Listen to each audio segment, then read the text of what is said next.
ये कहानी एक सच्ची घटना पर आधारित है जो हमें रिश्तों और प्यार के नाम पर धोखाधड़ी और जालसाजी के बारे में सोचने पर मजबूर करती है।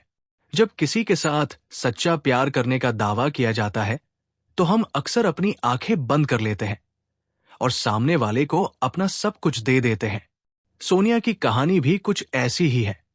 सोनिया की जिंदगी सोशल मीडिया की दुनिया में पूरी तरह से डूब चुकी थी क्योंकि उसे यही एक तरीका दिखाई देता था जिससे वो अपनी किस्मत बदल सकती थी।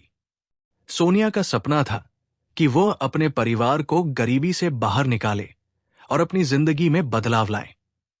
सोनिया का परिवार बिहार से दिल्ली आया था, जहां उनके माता पिता दिन रात मेहनत करते हुए 2 पैसे कमाने की कोशिश करते थे।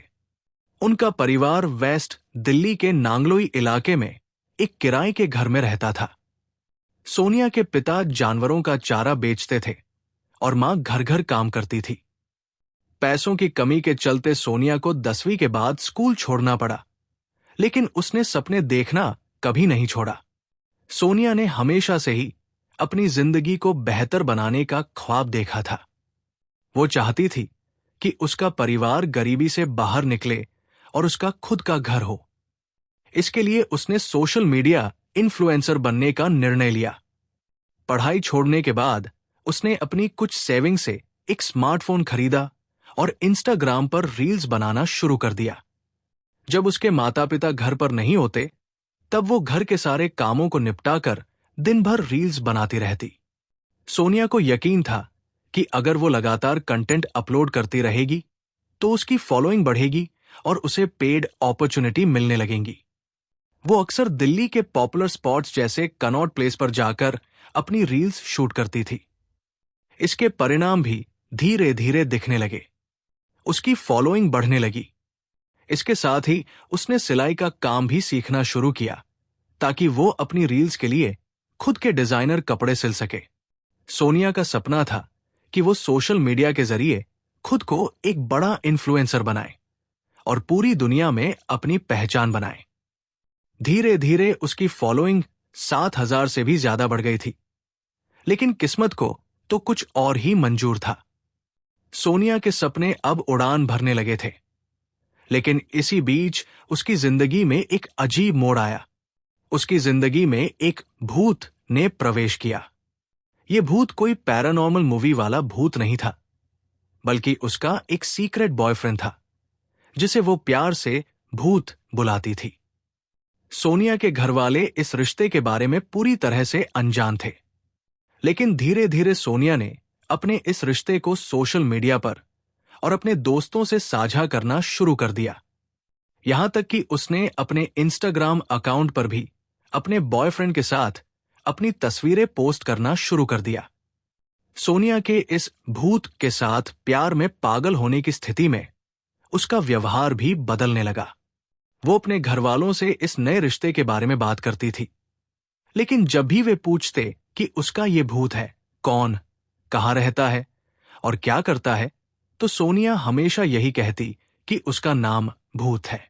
उसकी जिंदगी पूरी तरह से इस नए भूत के इर्द गिर्द घूमने लगी। उसकी बहन और मां ने यह बदलाव महसूस किया और सोनिया से इस बारे में बात की, लेकिन सोनिया ने उन्हें बस यही बताया कि वो अपने भूत से बहुत प्यार करती है और वह दिन भर फोन पर बात करती रहती है। सोनिया के इस व्यवहार में आए बदलाव को देखकर उसकी बहन और मां चिंतित हो गए थे, लेकिन सोनिया अपने भूत के प्यार में पूरी तरह से डूब चुकी थी। उसकी सोच और मानसिक स्थिति पूरी तरह से प्रभावित हो चुकी थी। उसका दिल और दिमाग इस भूत के अलावा कुछ और नहीं सोच रहा था। उसकी जिंदगी में इस भूत का साया इतना गहरा हो गया था कि बाकी सभी चीजें उसे बेमानी लगने लगी। सोनिया के इंस्टाग्राम पर भी हर तरफ इस भूत का ही जिक्र होने लगा था। वो लगातार रील्स और पोस्ट्स करती रहती जिनमें उसका भूत दिखता था। उसकी ये स्थिति उसे एक दर्दनाक मोड़ की ओर ले जाने वाली थी। सोनिया की कहानी ने उस मोड़ पर मोड़ लिया जहां सब कुछ बदल गया। अगस्त 2024 में सोनिया की मां रजनी देवी ने नोटिस किया कि उनकी बेटी सोनिया घर से बाहर जाने में अचानक से रुचि नहीं दिखाने लगी थी। इससे पहले वो हमेशा घर से बाहर जाती रहती थी, मगर अब वो बहुत कम बाहर जा रही थी और दिन ब दिन बीमार होती जा रही थी। एक दिन रजनी देवी ने ध्यान से देखा और पाया कि सोनिया बहुत थकी सी रहती है। उन्होंने तुरंत डॉक्टर से सलाह ली और रिपोर्ट में जो आया उसे जानकर वो हैरान रह गई कि उनकी बेटी 5 महीने की गर्भवती थी। अब स्थिति काफी गंभीर हो गई थी, क्योंकि उनकी बेटी बहुत ही कम उम्र में गर्भवती हो गई थी और इसे लेकर घर में तनाव बढ़ने लगा था। कहानी की शुरुआत लगभग 15 महीने पहले से होती है, जब सोनिया ने अपने इंस्टाग्राम अकाउंट पर एक स्टोरी डाली थी, जिससे ये अनुमान लगाया जा सकता है कि उसकी मुलाकात उस लड़के से लगभग उसी समय हुई थी। सोनिया ने उस लड़के का नाम संजू बताया था और कहा था कि वो उसे प्यार से भूत बुलाती थी। संजू हरियाणा से था, लेकिन वो दिल्ली में सोनिया के घर के पास अपने परिवार के साथ रहता था।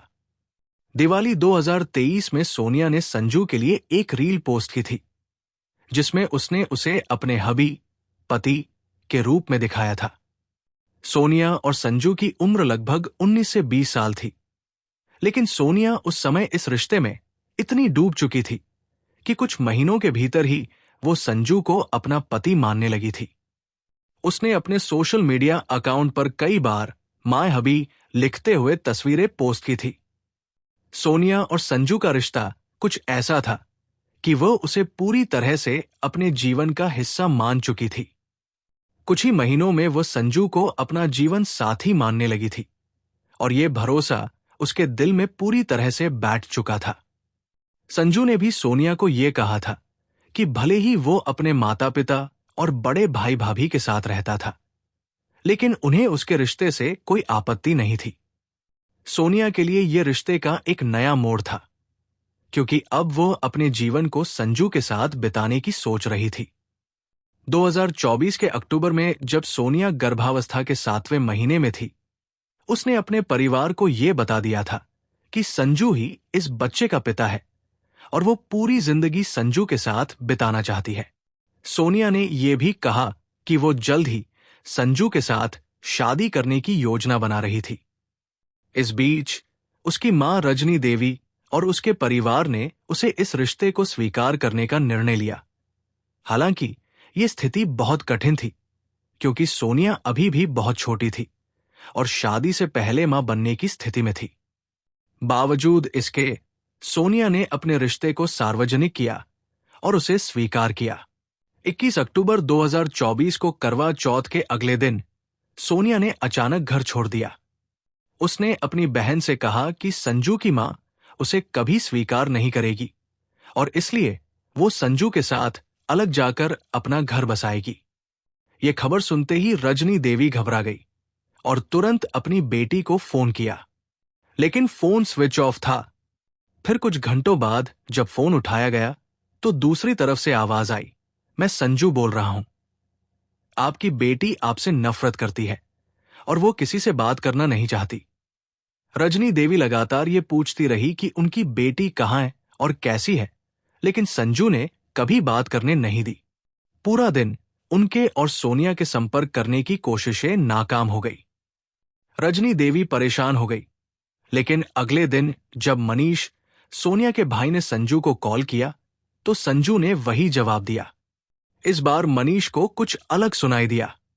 फोन के बैकग्राउंड में कुछ शोर सुनाई दे रहा था, जैसे कोई और लोग भी वहां मौजूद हों। तभी मनीष को अचानक कुछ ऐसा सुनाई पड़ा जिससे उसे लगा कि कुछ बड़ा होने वाला है। उसने सुना कि संजू किसी से कह रहा था, गड्ढा और गहरा खोदो। ये शब्द सुनते ही मनीष को महसूस हुआ कि कुछ अनहोनी घटने वाली है। मनीष ने तुरंत पुलिस को सूचित किया और परिवार ने सोनिया को ढूंढने की कोशिश शुरू कर दी। रजनी देवी की चिंता बढ़ गई थी, क्योंकि वो जानती थी कि अगर सोनिया और संजू कहीं भाग गए थे तो ये उनकी बेटी के लिए एक बड़ी समस्या बन सकती है। ये घटनाएं तेजी से घट रही थी और परिवार को समझ नहीं आ रहा था कि वो किस रास्ते पर जा रहे हैं। इसी बीच सोनिया की मां ने फिर से संजू से संपर्क किया, लेकिन इस बार संजू ने और भी कठोर तरीके से बात की। संजू ने उन्हें कहा कि अब सोनिया उसकी जिंदगी का हिस्सा बन चुकी है और वो किसी को भी उसकी जिंदगी से बाहर नहीं करने देंगे। इस प्रकार सोनिया की मां को यह महसूस होने लगा कि उनके हाथ से सब कुछ निकलता जा रहा था और उनका परिवार टूटने की कगार पर था। सोनिया के घरवाले नांगलोई पुलिस स्टेशन पहुंचे और मिसिंग कंप्लेंट दर्ज करवाई। हालांकि पुलिस ने यह कहते हुए कंप्लेंट फाइल करने से मना कर दिया कि लड़का और लड़की दोनों ही वयस्क है और आपकी बेटी अपनी मर्जी से कहीं भी जा सकती है, इसलिए पुलिस इसमें कुछ नहीं कर सकती। पुलिस से निराश होकर सोनिया के परिवार ने खुद से संजू के बारे में पता करना शुरू किया। उन्होंने कई जगहों पर जांच की और आखिरकार अगले दिन संजू के घर पहुंचे। लेकिन जब उन्होंने सच्चाई को जाना तो वे हैरान रह गए। दरअसल जो लड़का सोनिया के साथ गया था वो संजू नहीं बल्कि सलीम था। सलीम का असली नाम था और वो सोनिया से बहुत बड़े तरीके से धोखा दे रहा था। सलीम के परिवार वालों ने यह कहकर पल्ला झाड़ लिया कि उन्होंने सलीम को घर से बाहर निकाल दिया था और उनका उससे कोई लेना देना नहीं था। अब सोनिया के परिवार के सामने यह सवाल था कि आखिर उनकी बेटी कहां और किस हाल में है। पुलिस से कोई मदद नहीं मिल रही थी और इस नए खुलासे ने उनकी चिंता को और भी गहरा कर दिया था। 23 अक्टूबर 2024 को सोनिया के भाई मनीष को पश्चिम बिहार पुलिस स्टेशन से एक कॉल आई, जिसमें पुलिस अधिकारी ने बताया कि एक लड़का बिना नंबर प्लेट वाली बाइक चला रहा था और उसके पास कुछ दस्तावेज और आधार कार्ड मिले थे। ये आधार कार्ड सोनिया और उसके पिता के थे, जिन्हें सोनिया अपने साथ लेकर गई थी। मनीष ने तुरंत नांगलोई पुलिस स्टेशन में जानकारी दी और पुलिस की एक टीम सलीम को पश्चिम विहार पुलिस स्टेशन से लेकर नांगलोई पुलिस स्टेशन आई। पुलिस ने जब सलीम से सोनिया के बारे में पूछा तो उसने पहले कहा कि अब सोनिया उनसे कोई संपर्क नहीं रखना चाहती, लेकिन पुलिस ने सलीम से अच्छे तरीके से पूछताछ की तो उसकी जुबान से सच्चाई बाहर आई। सलीम ने बताया कि 21 अक्टूबर की सुबह जब सोनिया घर से निकली थी तो वो उसे अपनी कार से लेने आया था। इस कार को उसने रेंट पर लिया था। रास्ते में सलीम ने अपने 2 दोस्तों पंकज और ऋतिक को भी पिक किया और सभी मिलकर रोहतक की ओर चल पड़े। जैसे जैसे यात्रा जारी थी, सोनिया ने सलीम पर शादी का दबाव डालना शुरू किया। वो चाहती थी कि सलीम उससे शादी करे क्योंकि दोनों के बीच एक गहरा रिश्ता बन चुका था। लेकिन सलीम हमेशा सोनिया को यह कहता कि वो अभी शादी के लिए तैयार नहीं है और उसे थोड़ा इंतजार करना होगा। गाड़ी जब बहादुरगढ़ से रोहतक के बीच हाईवे पर थी तो दोनों के बीच शादी को लेकर झगड़ा हुआ। सोनिया अपने सपनों में अपने सब कुछ छोड़कर सलीम के साथ घर बसाने का सोच रही थी, लेकिन सलीम को यह रिश्ता बहुत जल्दी लग रहा था। इसी कारण उसने पहले से ही इस पूरी साजिश को रच लिया था। सलीम को पहले से ही पता था कि सोनिया अब शादी के लिए दबाव डालेगी और उसे इस दबाव से छुटकारा पाने के लिए कोई रास्ता निकालना था। रास्ते में सलीम ने सोनिया से कहा कि वो शादी के लिए तैयार है और दोनों ने मिलकर इस खुशी का जश्न मनाने का फैसला किया। वे रोहतक पहुंचे और वहां सलीम और उसके दोस्त पंकज और ऋतिक ने शराब पी। शराब के नशे में तीनों ने सोनिया के साथ बहुत बुरा व्यवहार किया। उन्होंने सोनिया को बेरमी से पीटा और फिर उसे गला घोंट कर मार डाला। ये सब मदीना गांव के एक सुनसान इलाके में हुआ, जो रोहतक से लगभग 20 किलोमीटर दूर था। सलीम और उसके दोस्तों ने सोनिया की हत्या करने के बाद उसके शरीर को एक गहरे गड्ढे में दफन कर दिया। सोनिया की हत्या के बाद सलीम और उसके दोस्त दिल्ली वापस लौट आए। सोनिया के भाई मनीष को सलीम के दोस्तों से एक गड्ढा खोने की आवाज सुनाई दी थी, लेकिन उसे यह अंदाजा नहीं था कि सोनिया की जिंदगी को खत्म करने का यह कृत्य किया जा चुका था। यह सब सलीम की एक बड़ी साजिश का हिस्सा था, जिसमें उसने सोनिया को अपनी झूठी पहचान से फंसाया था।